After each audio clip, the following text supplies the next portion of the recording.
Oui, chers internautes, vous qui aimez que le Congo Millennium, comme nous vous l'avons promis, Banda Kinabino, où l'arrivée et encore il y a notre papa Étienne Tshisekedi, et puis nous continuons, nous sommes aujourd'hui au troisième jour, dirais-je, des obsèques. Il y a papa Étienne Tshisekedi, toujours en direct du stade de Martyr de Bozakomona en image. Là, nous vous signalons déjà l'arrivée du gouverneur de la ville-province de Kinshasa, son excellence monsieur Gentini Ngobila, ainsi que celui du commandant de la police de la ville-province de Kinshasa, monsieur Kassongo. Et là, je vous laisse suivre les différentes interviews au Lengelaki pour Nabino, et nous allons continuer, dirais-je plutôt, na suite il y a interview Nabino, et comme d'hab to bombe la cabino. Deux éléments spéciaux au Tobengaka, les à côté de l'événement. Ça, vous l'aurez juste après cette belle image. Tous les cas. Mwana mboka Etienne Tshisekedi wa Mulumba oyo asali bit makasi lekolo Congo démocratique uta banda pe azokobati lelo ayekotika se eye azalaki ka kokotine na lit na okokoloba nini par rapport non mais moni ekosala comme le voilà canon te beti moni dikambe kanto zibiso mutuana aza différent des autres. Nous avons constaté parce que makambo nyonso azako loba effectivement azaki na raison.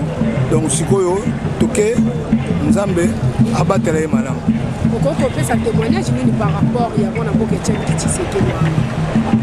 Non mais de temps en temps tango tozalaki tango Mobutu azalaki na lero wana, bon de temps en temps tokokota okende kuna panaye en passant par un colonel, donc nakobosa nango te quoi.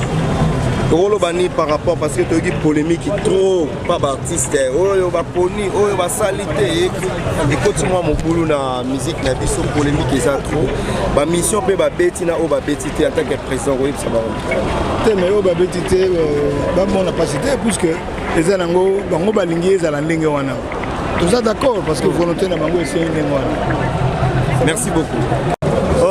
Mbote papa Corneille. Mbote papa. C'est Félix Komona, le grand pionnier de l'UDPS, a école là. Papa Etienne Tshisekedi, bah souvenir ni nyoza nango ya papa Etienne Tshisekedi. Biso école la té. Biso to sepela. Et pour la biso exam qu'on l'a fait.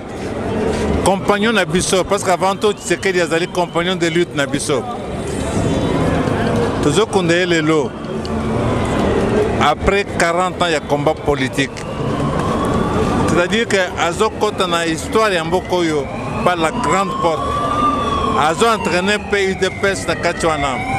C'est-à-dire que tango batunyonso, ba génération future, bakotanga histoire Mboka na biso, bakotanga Tshisekedi, bakotanga combo à UDPS. Donc c'est victoire.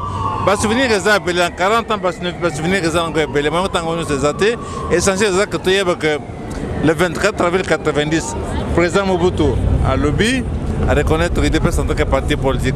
On qui combat tu es que à telle date que c'est là, tu es longa. Mais tu as une conviction, tu as une détermination, tu as un espoir. Peut-être longue parti wana. Démocratie continue en boca. Après, tu as que le en décembre 2018, moi, je suis comme président de la République. A commis président de la République, Eza et Sengo. Mais le président de la République, moi, président de la République, Sengo est impliqué dans les Congolais. Tout ça, la deuxième étape, il y a eu des pèses pour transformer les conditions de vie à Congolais. On a fait le gouvernement, ils ont fait la gestion en Boka. Et on a essayé de que les Congolais tous s'engagent tous ensemble, tous organiser, tous restructurer les DPS partis Nabiso, poser la Makasi, pour tout peser dans la vie politique à Congolais. Est-ce que tu monites que Bozonga Nzota papa Etienne et qu'il peut que ça l'occasion moko ya bien UDPS nyoso et ça qui ndeti ko panza des zongelo komoko? Eza occasion monnaie pour la bonne cause. Na le bango déjà. Eza occasion que ça battu nyonso. Parce que tu ba UDPS de Belewana. Différence idéologique exatée. Projet de société différent exaté. Programme de gouvernement différent exaté. Donc ça comme ambition ya bateau. Eza langai, ce ngaité le côté, ce ngaité le côté. Yango monique tu as ningona. Mais eza tout à fait possible. ndenge tokutani ebele awa mpona makambo koenterre président na biso esengeli toprofite na occasion wana soki tosisi kokunda ye tokutana tosangana po ete tozongisa UDPS parti moko tozonga makasi ndenge tozalaki liboso. Merci beaucoup. Awa ebele po ezali mokolo moye bazali kokende kotika nzoto ya nkonde ete Tshisekedi wa Mulumba na cimetière take euti kokokisa mibu mibale na ekolo Christienne.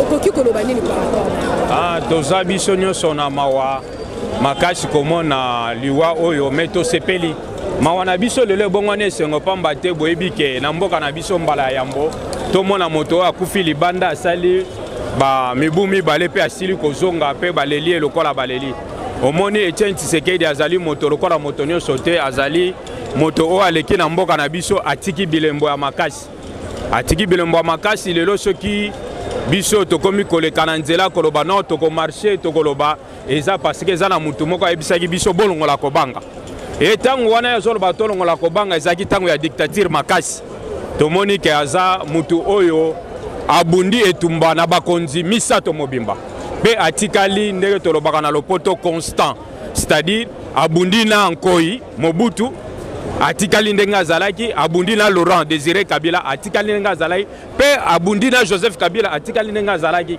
donc ezali na bato mingi te tomoni na ntango ya Lumumba oui Lumumba abundaki mabundaki kaka na babelge akei soki ozwi Laurent Désiré Kabila abundaki kaka na Mobutu akei mais Tshisekedi abundi na bakonzi misato mpe atikali kaka ndenge azali yango wana omoni toye ebele awa mpona kolela ye kolakisa ke non biso nyonso esengeli tolanda modele wana bosili kobosana te ke Etienne Tshisekedi azali politicien ya premier rang to ya indépendance puisque Félix lelo na Kabila junior to Kabila oyo aote kotika biso président bazali ba président ya deuxième rang c'est-à-dire tozala batu ya année 60 après bango tozomoni sikoyo ba deuxième rangée bakomi kokitana Tshisekedi azali moko na ba oyo totikalaki na ye oyo atako nzoto elembaki mais abande ko continuer kobunda bozangi koyeba te tomonaki na élection ya 2011 et si alembaki mais pona kolakisa batu ke non akoki ko postuler akomaki atako kimambangu ona bambula wana akoki ko kimambangu te mais akimaki mbangu pona kolakisa kaka batu ke non bitumba oyo un jour tokolonga yango moni synonyme ya ta ya IDPS ezalaki le peuple vaincra mais le lobby solo se toza d'accord que peuple alongi journaliste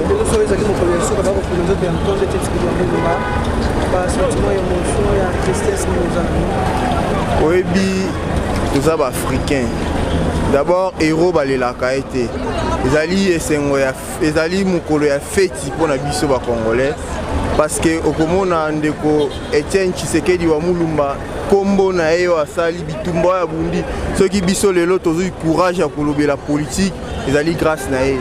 Il nous a donné une force oyo emoka banda koloba bannissons la paix bolongola bobangi abundisi ndeko Mobutu abundisi ndeko Kabila le père abundisi Joseph Kabila ti lelo mwana na ye aye kokoma président de la République ezali esengo makasi mpona biso bakinois d'abord en particulier et en général les Congolais toza na esengo ya journée ya lelo de son vivant nini aussi maki de la témoignage de je retiens chez M. Tshisekedi le courage, bannissons la paix, la constance, azaki muto azaki droit, abandé kotambola la droiture. Vraiment exemple biso nyonso tozwi ya papa Etienne Tshisekedi. Tous les opposants, tous les gens de la majorité, aux à la pouvoir, aux à l'opposition, bango nyonso bazaki toujours na idéologie ya Etienne Tshisekedi wa Mulumba. Est-ce que le peuple du Cameroun national a posé problème à titre héros national côté pas battre non, cet homme-là mérite. Tshisekedi a bundito. Cause à l'héros national, il faut à Mandoki. Le quoi Muzenda Kota Bengani Mobutu. Te héros national ezali mutu oyo pe asali makambo ya malamu. Tshisekedi soki lelo tozolo la démocratie. C'est grâce à Etienne Tshisekedi wa Mulumba. Ezali yenda topesi comme le père de la démocratie. Cet homme-là mérite d'être héros national. Héros national ezali ka mutasi Mandoki. Tshisekedi le bokoyo ka pour rendre des hommages pas en tant que cas de parti politique, en cas de Congolais, le Congolais Bisso. En tout cas, nous devons toutes sortes de mérite, hommage et singli pour nous. Toi-même, je ne pas pasteur, mais tu es quand même au courant de la dernière hommage. Avant on a matali héros national batumi bazali ko boya ngo babi kono Tshisekedi aza héros te na wana ko koloba. En tout cas, pour ça héros national parce que héros national dans la Bible. Je tombe héros le quoi David, ils ont combattu pour la nation. David liboso la Goliath abundé pour na yemo côté, abundé pour la nation à Israël.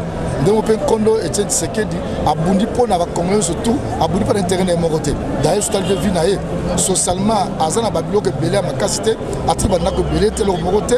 En tout cas avec modestement na mukiko. Maluka bien-être la population. En tout cas abongi azala héros national. Ils ont manœuvre, ils ont solo pour lutte naé, to moni on peut to biki on to vivre. Merci.